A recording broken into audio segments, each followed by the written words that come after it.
Assalamualaikum warahmatullahi wabarakatuh. Pada kesempatan kali ini, kami akan presentasikan hasil diskusi kami terkait materi competition analysis. Jadi menurut Yulis Chiarini dalam bukunya, Marketing Kontemporer, pengertian pesaing adalah perusahaan yang menghasilkan atau menjual barang dan jasa yang sama atau mirip dengan produk yang ditawarkan. Jadi ini kita dapat pahami bahwa pesaing merupakan suatu saingan atau perusahaan lain yang memiliki produk yang sama dengan perusahaan kita. Jadi ketika kita menjual produk A, pesaing kita itu merupakan suatu perusahaan yang menjual produk A juga. Namun mungkin ada beberapa hal yang mereka bedakan untuk memberikan suatu nilai khusus bagi produk mereka masing-masing. Nah, persaingan di sini bagi menjadi dua, ada persaingan yang sehat dan tidak sehat. Untuk persaingan sehat sendiri akan membantu suatu dampak positif bagi manusia, seperti kualitas manusia akan meningkat dengan kondisi yang lebih baik lagi. Karena hal ini disebabkan ketika kita melakukan suatu persaingan, tentunya juga sebagai pesaing yang sehat, kita akan memikirkan suatu cara yang lebih kompleks lagi, seperti ketika saya ingin menjual produk saya, tetapi cara marketing pesaing saya itu kayak cuman A atau B aja. Ya, jadi saya tuh perlu upgrade diri untuk menciptakan suatu teknik marketing baru di mana hal tersebut dapat bersaing dengan pesaing saya dan tidak hanya monoton terkait produk A ataupun B saja untuk memasarkannya. Kemudian untuk persaingan yang tidak sehat, nah hal ini sering terjadi ya, seperti kalau kita ambil contoh tuh kasus monopoli, kemudian kasus kalau kita lihat tuh jiplak ya, kita ada produk yang sudah diberikan lisensi untuk rilis dan mungkin kayak hak paten, tapi pesaing-pesaing kita tuh meniru produk tersebut tanpa tanggung jawab. Jadi mereka tuh hanya meniru dengan mungkin ada kualitas yang direndahkan dan menjiplak merek kita yang sama kayak gitu. Itu merupakan suatu kasus persaingan yang tidak sehat. Seperti yang monopoli ini, saya akan kutip dari monopoli. Jadi saya ambil data dari One Search ID. Salah satu kasus yang telah ditangani oleh KPPU merupakan kasus penjualan jasa asuransi penumpang feri tujuan Batam, Singapura atau Malaysia di pelabuhan kota Batam. Nah, pada perusahaan jasa ini dia menggunakan suatu durasi yang lama dalam proses penjualan jasa asuransi mereka, sehingga perusahaan asuransi yang lain tidak memiliki kesempatan untuk menawarkan jasa mereka atau bahkan menjualkan jasa mereka. Jadi ini merupakan suatu contoh persaingan tidak sehat yang mana merugikan perusahaan lain karena merupakan suatu bentuk monopoli yang tidak membagi keuntungan bagi perusahaan lain. Selanjutnya yaitu cara mengidentifikasi pesaing. Yang pertama di sini jenis produk yang ditawarkan. Terkadang sebuah perusahaan tertentu memiliki produk yang beragam. Tugas perusahaan di sini yaitu mengidentifikasi secara lengkap dan benar produk apa saja yang dimiliki oleh para pesaing, lalu mengidentifikasikan siapa pesaing utama yang paling dekat serta pesaing lainnya yang berpotensi mengancam perusahaan kita di masa sekarang dan di masa depan. Yang kedua yaitu melihat besarnya pasar yang dikuasai atau market share pesaing. Besar kecilnya pasar yang didominasi oleh pesaing ditentukan oleh segmen pasar yang dimasuki oleh pesaing tersebut. Dalam hal ini, perusahaan perlu memperkirakan besarnya pasar dan market share yang berlaku saat ini juga di masa depan, baik yang dikuasai oleh pesaing maupun secara keseluruhan. Yang ketiga, yaitu identifikasi peluang dan ancaman. Dengan memperkirakan besarnya market share, kita dapat mengidentifikasi peluang dan ancaman yang mungkin ada saat ini dan di masa depan. Setiap peluang harus diusahakan untuk menciptakan peluang yang baru sebanyak-banyaknya. Segala ancaman atau permasalahan yang mungkin timbul harus segera diantisipasi agar tidak menimbulkan masalah ke depannya. Yang terakhir yaitu identifikasi keunggulan dan kelemahan. Mengidentifikasi keunggulan dan kelemahan berarti mencari tahu keunggulan dan kelemahan yang dimiliki pesaing. Identifikasikan keunggulan dan kelemahan pesaing dalam berbagai bidang. Misalnya di sini dalam hal kelengkapan produk, mutu, kemasan, harga, distribusi, lokasi, serta promosi. Materi selanjutnya yaitu mengidentifikasi strategi pesaing. Terdapat 6 poin di sini. Yang pertama yaitu strategi dasar untuk bersaing. Nah, perusahaan biasanya akan berlomba-lomba untuk menerapkan strategi kompetitif dasar yang paling efektif guna mendapatkan manfaat terbesar.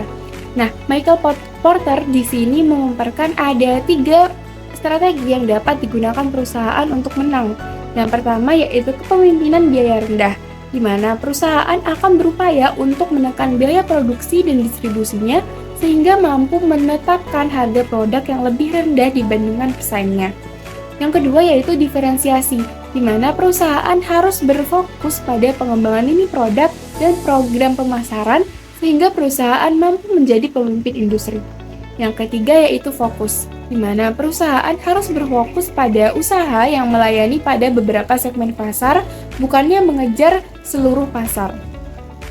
Poin kedua yaitu posisi bersaing. Nah, terdapat pengklasifikasian strategi kompetitif berdasarkan peran yang dimainkan oleh perusahaan.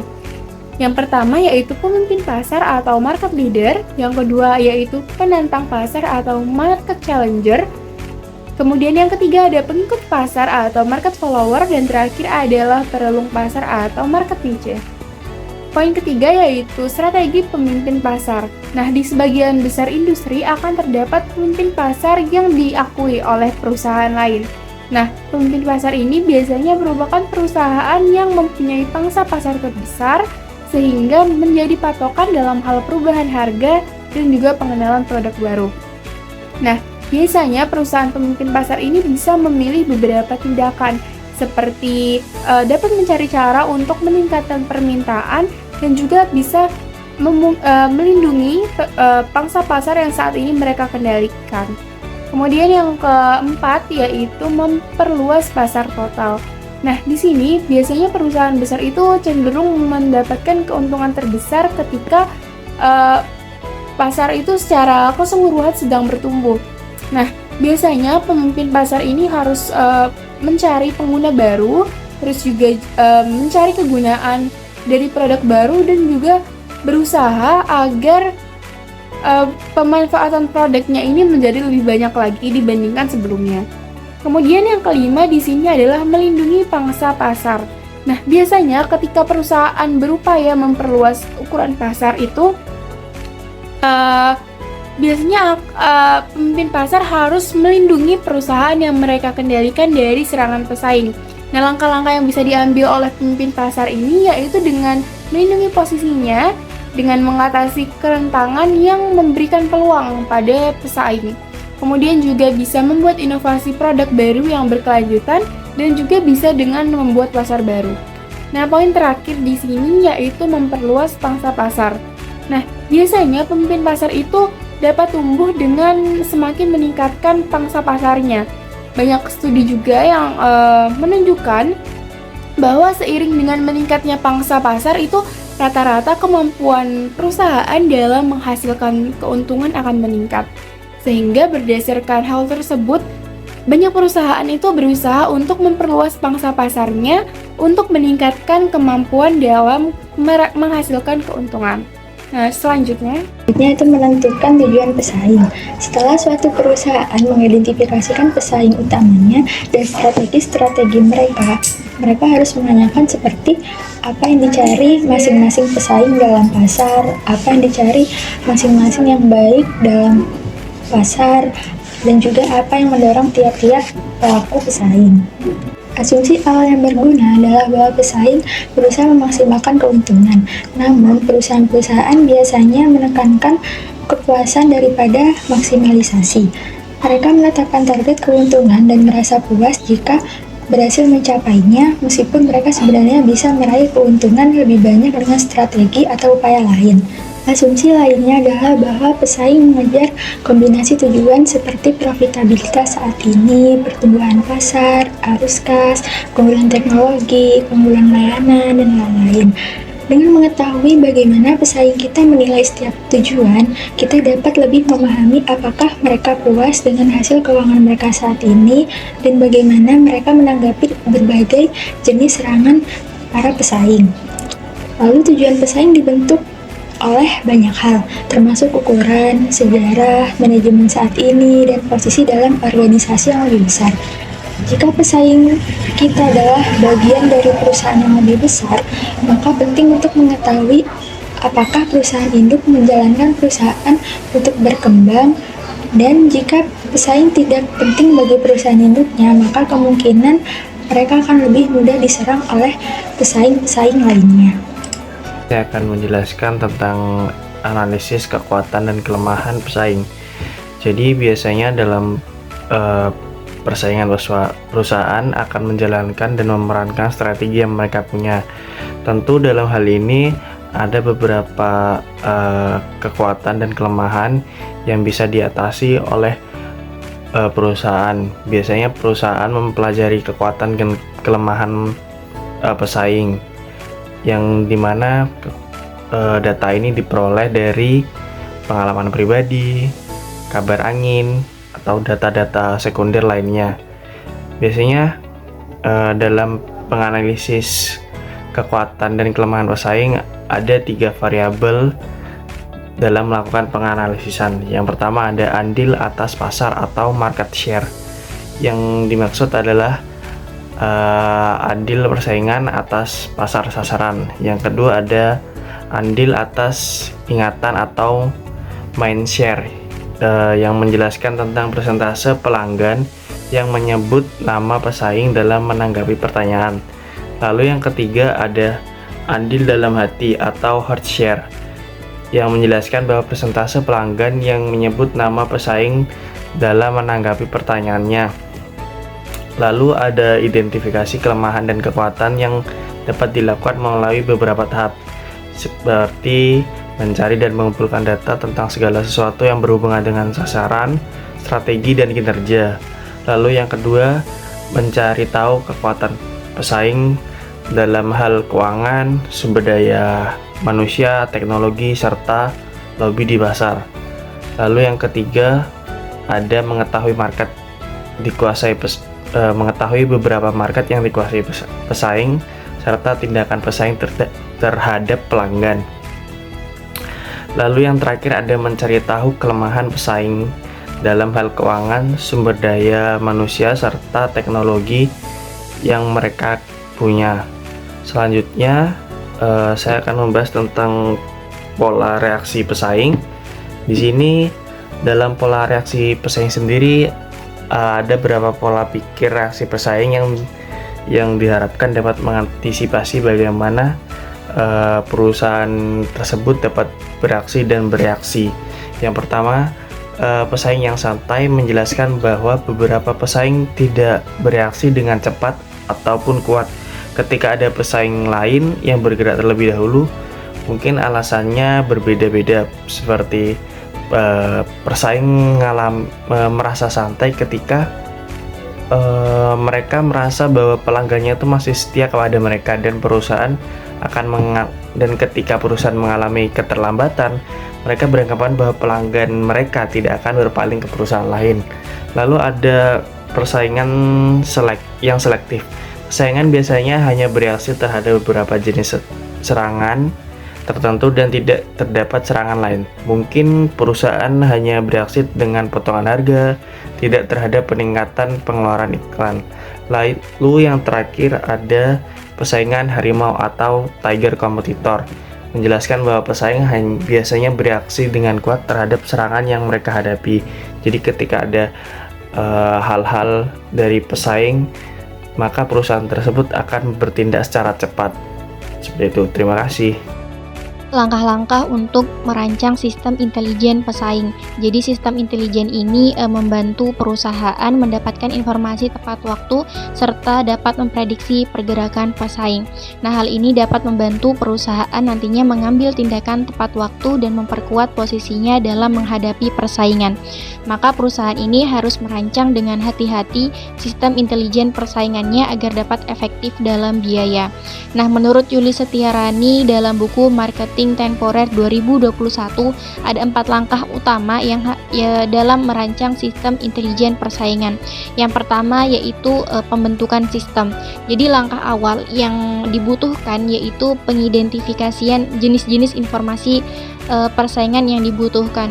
Nah, di dalam pengidentifikasiannya ini memerlukan sumber terbaik untuk mendapatkan informasi ini.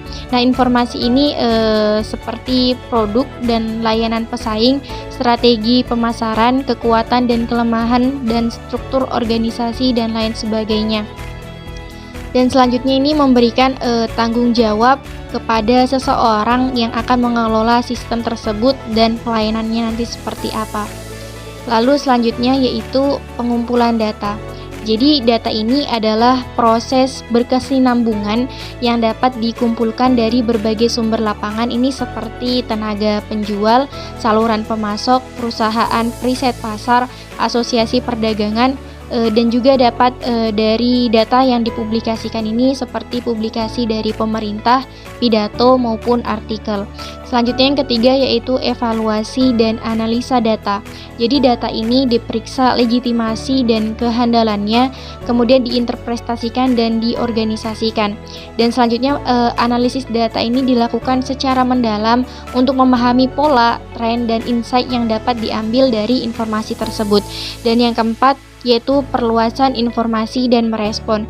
Jadi informasi utama ini kemudian disampaikan kepada pengambil keputusan yang relevan, dan adapun pertanyaan manajer nantinya itu tentang persaingan dapat ditangani. Baik, untuk materi yang selanjutnya adalah memilih pesaing untuk diserang dan dihindari. Informasi pesaing yang baik, manajer akan merasa lebih mudah untuk merumuskan strategi persaingan mereka. Mereka akan memiliki perasaan yang lebih baik, mengenal dengan siapa mereka dapat bersaing secara efektif dalam pasar. Sangat sering terjadi manajer melakukan analisa nilai pelanggan untuk mengungkapkan kekuatan dan kelemahan perusahaan yang relatif terhadap bermacam-macam pesaing.